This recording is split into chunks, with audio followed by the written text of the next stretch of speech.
नमो नमः मित्रों, संस्कृत जीवन में आप सभी का स्वागत है। हम लोग अपनी सुपर टेट की कक्षा में संस्कृत पाठ्यक्रम के साथ उपस्थित हैं। तो जितने भी लोग हमारे साथ लाइव जुड़ चुके हैं, सभी लोग वीडियो की लिंक को अपने दोस्तों के साथ शेयर कर दें, जिससे कि अधिक से अधिक लोग वीडियो के साथ लाइव जुड़े। और जो भी लोग हमारे साथ लाइव जुड़ते हैं उनमें दीपक कुमार, विवेक यादव, दीपेश कुमार है, अन्य भी अजय गौड़ है, दिव्या देवी जी है। तो सभी लोग वीडियो को अपने दोस्तों के साथ शेयर कर दें, जिससे कि अधिक से अधिक लोग वीडियो के साथ लाइव आए। और आप लोग प्रतिदिन लाइव आया कीजिए, क्योंकि आप लोग जितने अधिक से अधिक संख्या में लाइव होते हैं, वहां आपका कोई भी प्रश्न होता है या कोई भी चीज आपको समझ में नहीं आती है तो आप लोग पुनः पूछ सकते हैं। इसलिए आप लोग अधिक से अधिक संख्या में लाइव आया कीजिए। तो जैसा कि कल की कक्षा में हम लोगों ने माहेश्वर सूत्रों का अध्ययन किया था, उसमें हमारे साथ जो दिव्या देवी जी जुड़ी थी, उन्होंने एक क्वेश्चन पूछा था। जैसे कि हम लोगों ने इत संज्ञक वर्णों के विषय में जानकारी जब बात की थी, तो जैसा कि हम लोगों ने ये जाना था कि माहेश्वर सूत्र कुल 14 होते हैं। तो 14 माहेश्वर सूत्र होने के कारण जो उनमें इत संज्ञक वर्ण है वह भी 14 ही होते हैं। क्योंकि इत संज्ञक वर्ण में हमने जाने तो जो सूत्रों के अंतिम वर्ण और जो हलंत्य वर्ण होते हैं वह इत संज्ञक वर्ण होते हैं। तो इस कारण क्योंकि 14 माहेश्वर सूत्र है, तो हमारे जो इत संज्ञक वर्ण है वह भी 14 होंगे। किंतु हमने एक प्रश्न वहां अन्य और लिखा था, वह था हमारा लड़ मध्य तो इत संज्ञक। तो इस सूत्र का अर्थात इस सूत्र के अनुसार जो ल के ला में जो आ है, जो स्वर है, वह इस सूत्र के अनुसार इत संज्ञक हो जाता है। तो जब इस सूत्र के सहित आपसे प्रश्न पूछा जाए कि लड़ मध्य तो इत संज्ञका, इस सूत्र के साथ हमारे माहेश्वर सूत्र में कुल इत संज्ञक वर्ण कितने होंगे, तब जो आपकी इत संज्ञक वर्णों की संख्या है वो 14 न होकर 15 हो जाएगी। तो दिव्या देवी जी आपको पुनः समझ में आ गया होगा। और देखिए, आइए इसकी पूर्णतः हम चर्चा कर देते हैं। जैसे लड़ शब्द, हम जो लड़ अपना सूत्र लेते हैं, जो कि हमारा छठवां सूत्र है, हय वरट के बाद जो छठवां सूत्र आता है हमारा लड़, तो उसमें 2 वर्ण होते हैं, एक ला होता है और एक ड़ा होता है। तो ड़ा तो पहले ही इत संज्ञक है, ठीक है। अब जो ला होता है, ला में भी हम क्योंकि व्यंजन लिखते हैं, तो ला जब हम इसमें से आ निकालेंगे तो हमारा आ इस प्रकार से हो जाएगा, ठीक है। तो जो ला में आ जुड़ा होता है, इस आ को भी लड़ मध्य तो इत संज्ञक सूत्र से इत संज्ञक करके यह जो हमारा आ है यह भी इत संज्ञक हो जाता है। और जब यह आ इत संज्ञक हो जाएगा तभी हमारे माहेश्वर सूत्रों में इस सूत्र के अनुसार ही वहां इत संज्ञक वर्ण 15 होंगे। और यदि आपसे सीधा सीधा पूछा जाता है कि माहेश्वर सूत्र में कुल इत संज्ञक वर्ण कितने हैं, तो 14 ही रहेंगे, ठीक है। आपका क्लियर हो गया होगा। तो आइए आज का जैसे आप टॉपिक देख रहे हैं, आज हम लोग वर्ण विचार के विषय में चर्चा करेंगे।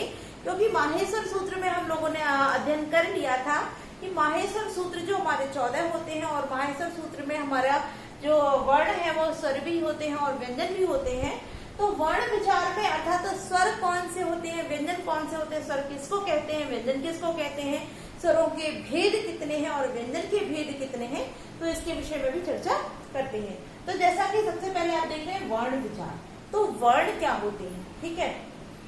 तो वह छोटी से छोटी ध्वनि जिसके खंड या टुकड़े नहीं किए जा सकते हैं, वह हमारे वर्ण कहलाते हैं। वर्ण या अक्षर, अक्षर भी कहते हैं उनको, वर्ण भी कहते हैं, ठीक है। तो वर्ण किसको कहते हैं कि वह छोटी से छोटी ध्वनि जिसके खंड या टुकड़े नहीं किए जा सकते, वह वर्ण कहलाते हैं, ठीक है। अब वर्ण कितने प्रकार के होते हैं, तो वर्ण के 2 भेद होते हैं, एक स्वर दूसरे व्यंजन। क्योंकि वर्ण जो है, वर्णों के भी भेद हैं। तो वर्णों के भेद कौन कौन से हैं, तो वर्णों के 2 भेद हैं, एक स्वर है, दूसरा व्यंजन। तो आइए सबसे पहले हम स्वरों की चर्चा करते हैं कि स्वर किसको कहते हैं या स्वर कौन से होते हैं, ठीक है। तो क्योंकि आप सभी लोग सुपर टेट की तैयारी कर रहे हैं, टेट या सुपर टेट की तैयारी कर रहे हैं, तो सुपर टेट में कभी कभी इन सभी की परिभाषाएं, जो संस्कृत परिभाषाएं या वृत्तियां हैं, वह भी पूछ दी जाती हैं। इसलिए आइए उसको भी साथ साथ पढ़ते चलते हैं। तो इसकी जो स्वर को हम जो संस्कृत की परिभाषा है वह है हमारी स्वयं राजन्ते स्वयं राजन्ते इति स्वरः, इति स्वरः। ठीक है, स्वयं राजन्ते इति स्वरः, यानी कि जो स्वयं ही राज करते हैं, अर्थात जिन वर्णों का उच्चारण किसी अन्य की सहायता से नहीं होता है, या वे ध्वनियां जो स्वयं ही उच्चारित होती हैं, जिनके उच्चारण में हम किसी अन्य की सहायता नहीं लेते हैं, वह हमारे स्वर कहलाते हैं। तो अर्थ आपको समझ में आया, स्वयं अपने आप ही राजन्ते राज करते हैं, इति माने वे ही, स्वर माने स्वर होते हैं। जो स्वयं ही राज करते हैं, अर्थात जो स्वयं ही उच्चारित होते हैं, जो किसी अन्य की सहायता से उच्चारित नहीं होते हैं, जो अपने आप ही उच्चारित होते हैं, वह हमारे स्वर कहलाते हैं। ठीक है, तो इस प्रकार से स्वर क्या होते हैं ये आपके स्पष्ट हो गए होंगे। तो आइए अब जानते हैं, अब जैसे हमने स्वरों को जान लिया कि स्वर क्या होते हैं, तो अब स्वरों के भेदों को भी जानते हैं। क्योंकि जो स्वर है, अभी जैसे कि हम लोगों ने माहेश्वर सूत्रों में पढ़े थे, जो हमारे 4 सूत्र थे, जिसमें आ ऊड़ क ए उंग ऐ औ च, इन चारों ही सूत्रों में जो स्वर दिए गए थे, उनमें कुछ स्वर संधि स्वर थे, कुछ दीर्घ स्वर थे, कुछ ह्रस्व थे। तो आइए उनके भी, क्योंकि जो स्वर है उनके भी भेद होते हैं। अब वो भेद कौन कौन से होते हैं तो उसको भी जानते हैं। तो यहाँ लिख लेते हैं कि स्वर के भेद। ठीक है, स्वरों के भेदों के विषय में चर्चा कर लेते हैं, क्योंकि कई बार प्रश्न पूछ दिया जाता है कि स्वर कितने प्रकार के होते हैं, या स्वरों के जो भेद है, ह्रस्व स्वर कौन से हैं, दीर्घ स्वर कौन से हैं, प्लुत स्वर कौन से हैं। तो यदि आपको ज्ञान नहीं होगा तो आप लोग हो सकता है उसमें गलत कर दे। और वैसे ज्यादातर आप लोग टेट दे चुके हैं, तो आप लोग सुपर टेट की तैयारी कर रहे हैं, सभी को अच्छे से मालूम होगा।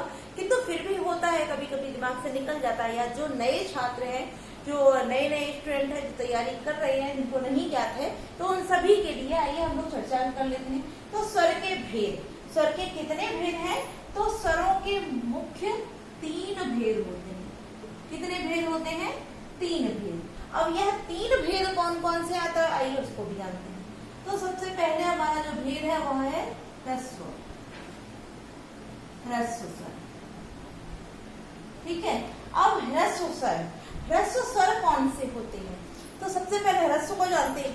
ह्रस्व मतलब छोटा। ठीक, यह तो इसका अर्थ हो गया। किंतु यदि हम स्वरों की बात करते हैं, तो जिन स्वरों को उच्चारित करने में एक मात्रा का समय लगता है, यानी कि जिन स्वरों को उच्चारित करने में जो एक मात्रिक होते हैं, एक मात्रिक अर्थात जिनको उच्चारण करने में केवल एक मात्रा का समय लगता है, वह हमारे ह्रस्व स्वर होते हैं। ठीक, क्लियर हो गया? तो कौन कौन से हैं आइए लिख लेते हैं। तो अ, ई, उ, री और ई। आ, ई, उ, री, री। ठीक है, यह जो हमारे 5 स्वर हैं, यह हमारे ह्रस्व स्वर के अंतर्गत आते हैं।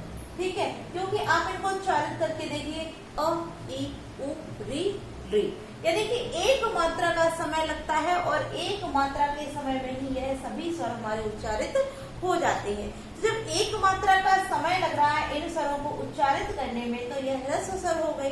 ठीक है, अब इन ह्रस्व स्वरों को हम कुछ और भी कहते हैं, आइए उसको भी जान लेते हैं। तो यह जो हमारे 5 ह्रस्व स्वर हैं, इनको हम मूल स्वर भी कहते हैं। क्या कहते हैं?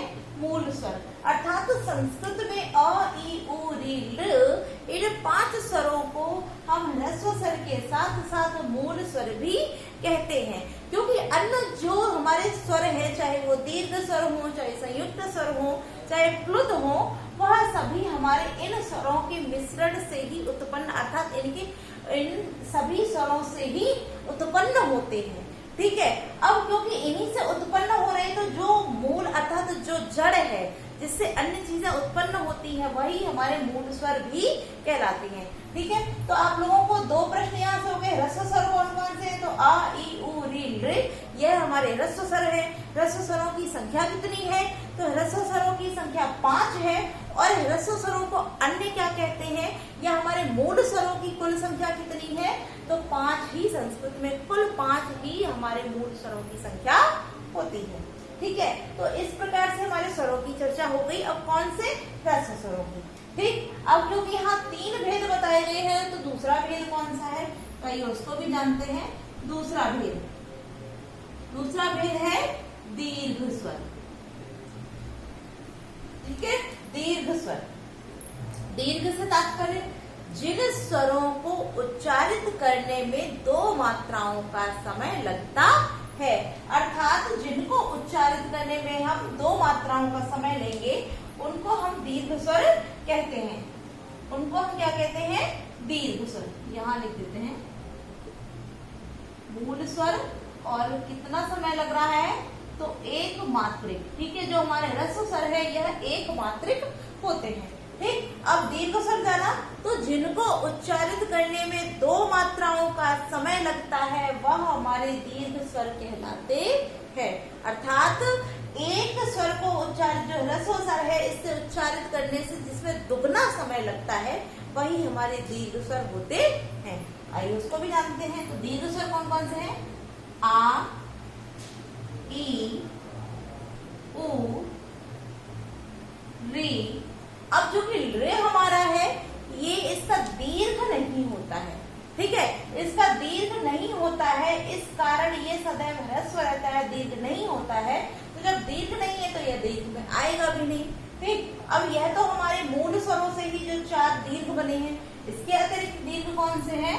तो ए, ओ, आई और आओ।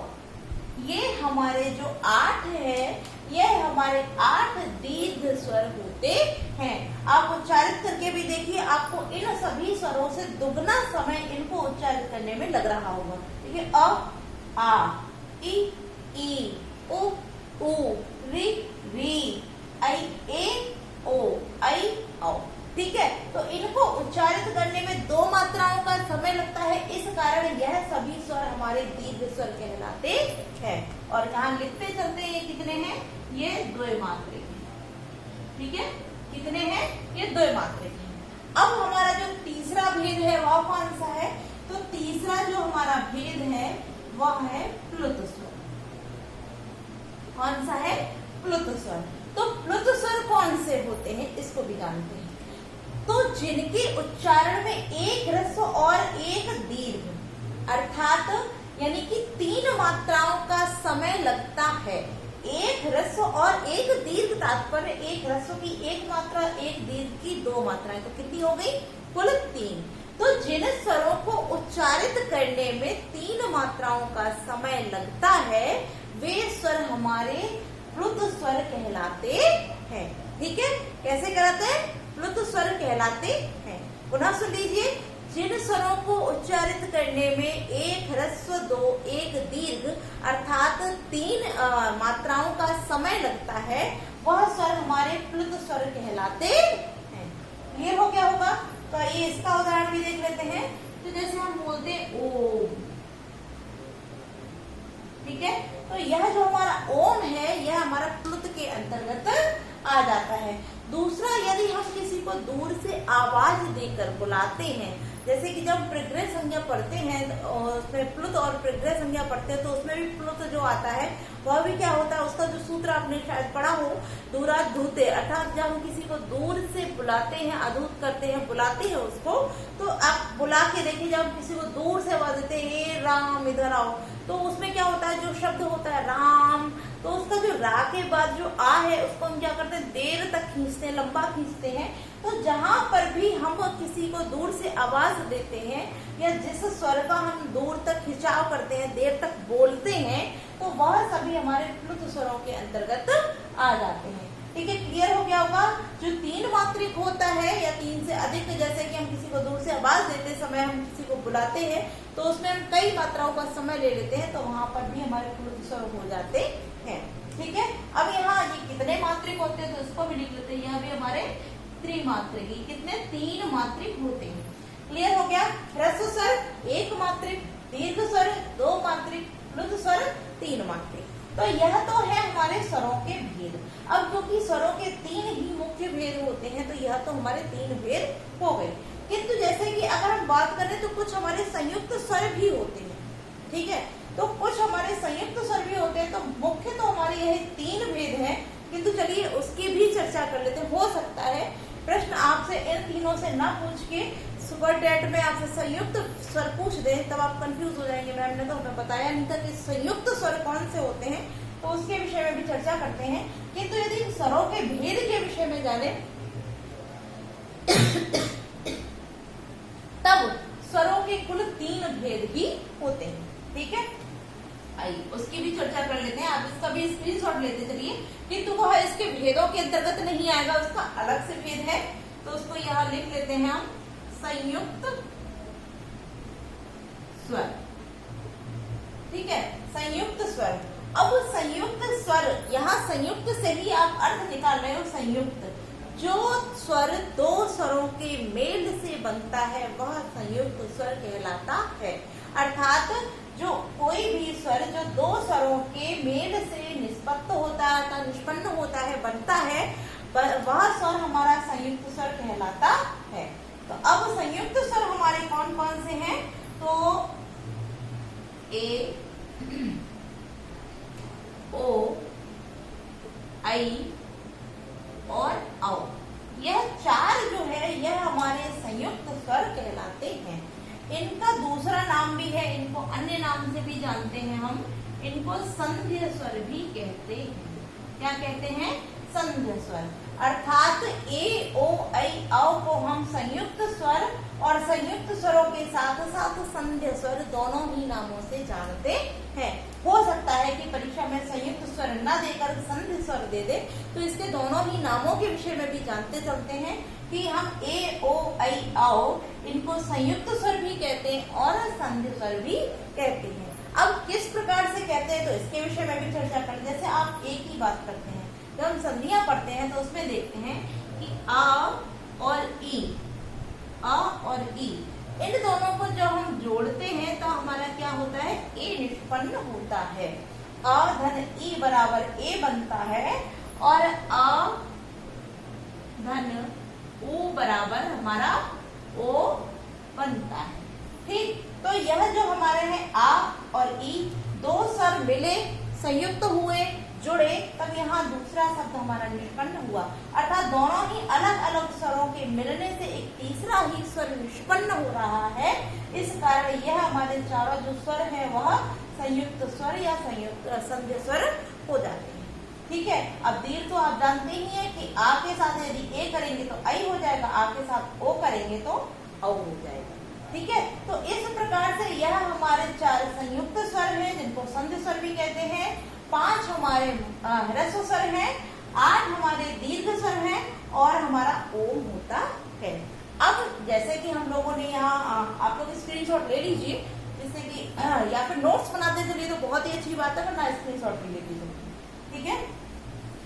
आइए अब जैसे कि हम लोगों ने स्वरों की चर्चा तो कर ली, अब यहाँ हम एक और चर्चा कर लेते हैं कि जो हमारे ह्रस्व स्वर हैं, दीर्घ स्वर हैं, प्लुत तो हम लोगों ने जान ही लिया, प्लुत तो एक ही होता है, और वैसे तो हम जब किसी को दूर से आवाज देते हैं तब वहां प्लुत होता है। जैसे कि अब बात यहाँ हो जाए कि जैसे ह्रस्व स्वर तो हम लोगों ने जान लिया, अगर प्रश्न आता है कि कुल ह्रस्व स्वरों की संख्या कितनी है, तब आपकी कितनी हो जाएगी? 5। कुल ह्रस्व स्वरों की संख्या 5। कुल दीर्घ स्वरों की संख्या तो कितनी हो जाएगी? 8। किंतु यदि प्रश्न आपसे यहाँ घुमा करके पूछ दे, फिर क्या होगा? अगर प्रश्न यह पूछ दे कि सदैव ह्रस्व स्वर जो सदैव ह्रस्व रहता है उन स्वरों की संख्या कितनी है, अर्थात जो स्वर सदैव ह्रस्व रहता है जिसका कभी दीर्घ नहीं होता है, ऐसे स्वरों की संख्या, ऐसे ह्रस्व स्वरों की संख्या कितनी है। तो अभी जैसे कि हम लोगों ने चर्चा किया, आ का भी दीर्घ होता है, ई का भी दीर्घ है, ऊ का भी दीर्घ है, ऋ का भी दीर्घ है, किंतु यह जो हमारा ल है इसका कभी दीर्घ नहीं होता है, यह सदैव ही ह्रस्व रहता है। इस कारण यदि ह्रस्व स्वरों की संख्या पूछी जाए तो 5 और सदैव ह्रस्व स्वरों की संख्या पूछी जाए तो केवल एक, जो कौन सा है? रे। ठीक है, क्लियर हो गया होगा। ह्रस्व स्वरों की संख्या 5 है, सदैव ह्रस्व स्वरों की संख्या 1। ठीक, अब बात कर लेते हैं हम दीर्घ स्वर। तो दीर्घ स्वरों की संख्या कितनी है। तो दीर्घ स्वरों की संख्या आप यहाँ देख रहे होंगे, दीर्घ स्वरों की संख्या कुल 8 है। ठीक है, दीर्घ स्वरों की संख्या कितनी है? 8 है। किंतु प्रश्न यहाँ भी यही हो जाएगा कि यदि प्रश्न पूछ दे कि सदैव दीर्घ स्वरों की संख्या कितनी है, तो आपने क्या देखा यहाँ पर, जो हमारा आ है इसका ह्रस्व भी है, ई है इसका भी ह्रस्व है, ऊ है इसका भी ह्रस्व है, ऋ है इसका भी ह्रस्व है, किंतु यह ए ओ ऐ औ इनका कोई भी ह्रस्व नहीं है। तो क्योंकि यहाँ जो चारों वर्ण है यह चारों ही हमारे ह्रस्व दीर्घ में है, तो यह जो 4 वर्ण हमारे हैं यह सदैव ही दीर्घ रहते हैं, अर्थात इनका ह्रस्व नहीं होता है। इस कारण सदैव ह्रस्व 1 और सदैव दीर्घ 4। क्लियर हो गया होगा?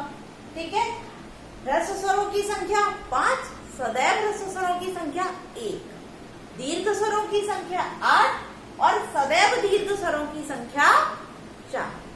क्लियर हो गया होगा? तो आपने स्क्रीनशॉट भी ले लिया होगा। आइए अब इसको हटा देते हैं।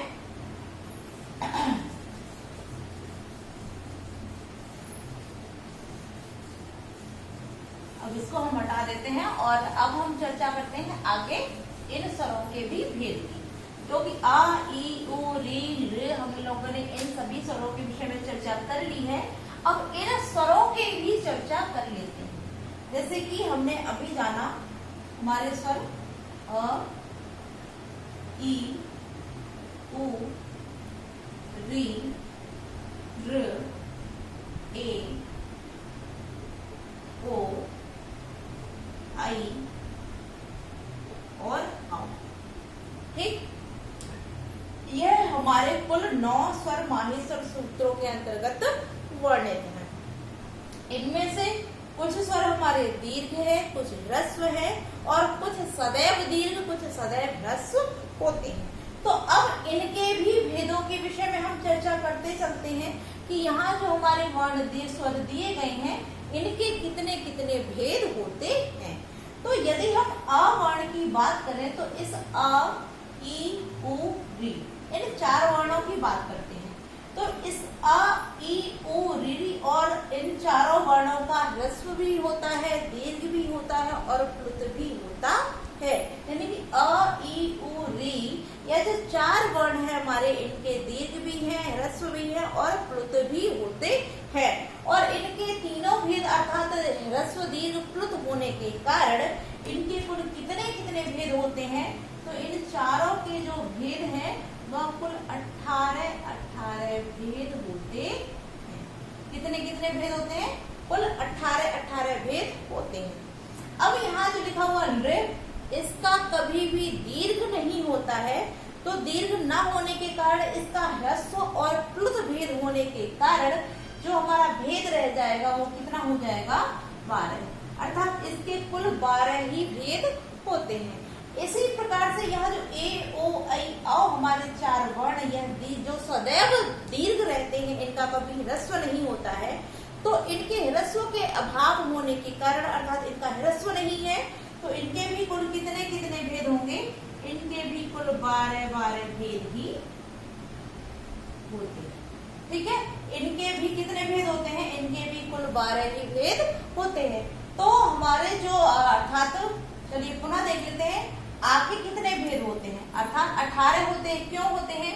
क्योंकि इसका ह्रस्व, दीर्घ और प्लुत।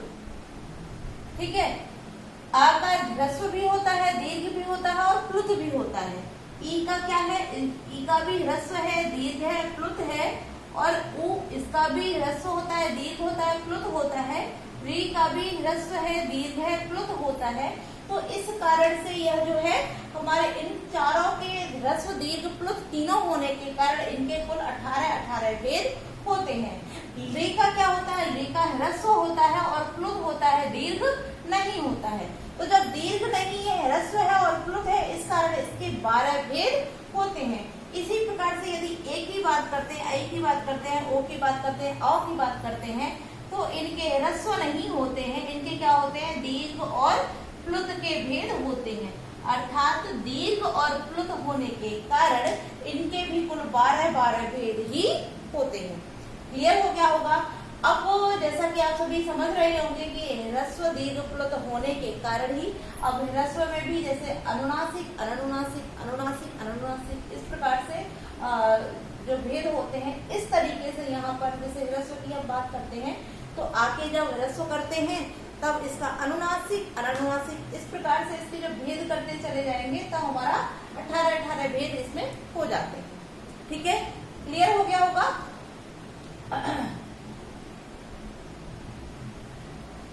आके ई के ऊ के री के 18 भेद, रे के दीर्घ ना होने के कारण 12 भेद, ए ओ ऐ औ के ह्रस्व ना होने के कारण इसके भी 12 भेद होते हैं। ठीक है, यहाँ ही इतना क्लियर हो गया है। अब यहाँ एक प्रश्न हमारा और हो जाता है, इसी में हमारा एक प्रश्न और बनता है। जैसे कि हमारा एक सूत्र कहा है, वार्तिक कार में कहा है लिटि सवर्ण लिटि और लिटि सवर्ण ऋणि। तो इस सूत्र के अनुसार कहीं कहीं आप देखते हैं कि ऋणि और ऋ को सवर्णी बताया गया। ठीक है, अब जैसा कि आपसे केवल यह प्रश्न बनता है, यह पूछ देते हैं कि रे के कुल कितने भेद हैं, तब 18 और रे के कुल कितने भेद हैं, तब 12।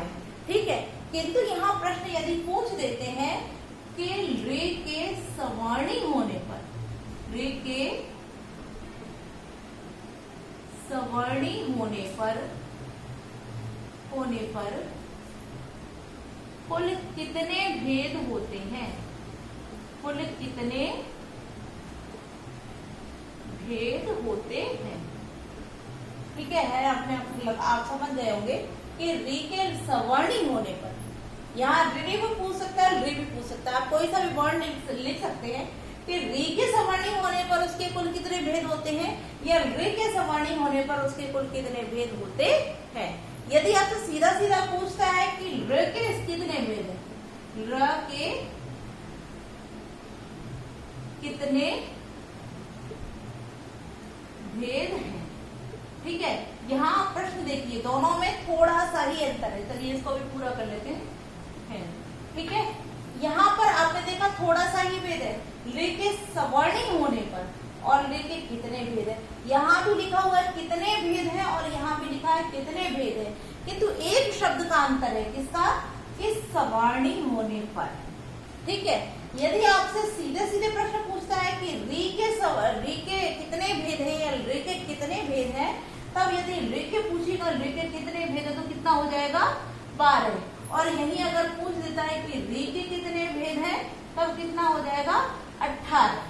ठीक, किंतु यदि प्रश्न ऐसे पूछ देता है कि री के सवर्णी होने पर उसके कुल कितने भेद हैं या री के सवर्णी होने पर उसके कुल कितने भेद हैं, तब क्या होगा, तब 12 या 18 नहीं होगा, तब यह गलत हो जाएगा। तब उत्तर क्या हो जाएगा, जब सवर्णी बोल देते हैं तब ये दोनों क्या होते हैं, ये दोनों आपस में जुड़ जाते हैं और कितना भेद हो जाता है, कुल 30 भेद हो जाते हैं। ठीक है, प्रश्न दोबारा देख लीजिए, र के कितने भेद हैं तो 12, री के कितने भेद हैं तो 18, किंतु यदि रे के सवर्णी होने पर उसके कुल कितने भेद होते हैं तो 30, और री के सवर्णी होने पर उसके कुल कितने भेद होते हैं तब भी 30। यदि सवर्ण शब्द साथ में जोड़ दिया जाएगा, इनके सवर्णी होने पर इनके कुल कितने भेद हैं तब 30 हो जाएगा, किंतु प्रश्न सीधा सीधा आपके सामने यही रहेगा कि र या री के कितने भेद होते हैं तब आपके सामने लिखे हुए। किंतु यदि सवर्णी पूछ देता है तब कितने भेद हो जाएंगे, कुल 30 भेद हो जाते हैं। ठीक है, इस प्रकार से यहाँ क्लियर हो गया होगा। अब किसी का कोई कंफ्यूजन नहीं रहा होगा। तो यहाँ पर जो है वो हमारे वर्ण विचार के अंतर्गत स्वरों की चर्चा पूर्ण होती है। तो क्योंकि आज की कक्षा में हम लोगों ने स्वरों का विस्तार से अध्ययन किया है और स्वरों के भेदों के विषय में जान लिया, स्वर कितने होते हैं, कौन कौन से होते हैं, स्वरों के भेद कौन कौन से होते हैं, सदैव ह्रस्व कितने हैं, सदैव दीर्घ कितने हैं, ह्रस्व कितने हैं, दीर्घ कितने हैं और प्लुत किसे कहते हैं। हम लोगों ने इन स्वरों के भेदों के विषय में भी जान लिया कि आ के कितने भेद हैं, ई के कितने भेद हैं, उ, रि, र, ए, ओ, ऐ, औ, इन सभी स्वरों के कुल कितने कितने भेद होते हैं। और यह भी जान लिया कि जो इनके भेद हैं, इनके सवर्णी होने पर कुल कितने भेद होते हैं।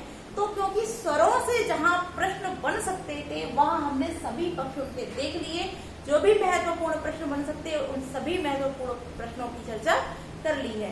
तो आज की कक्षा में हम लोग इतना ही रखते हैं वर्ण विचार में। और जो वर्ण विचार में स्वरों का अध्ययन तो कर लिया है, किंतु व्यंजन हमारे छूट रहे हैं।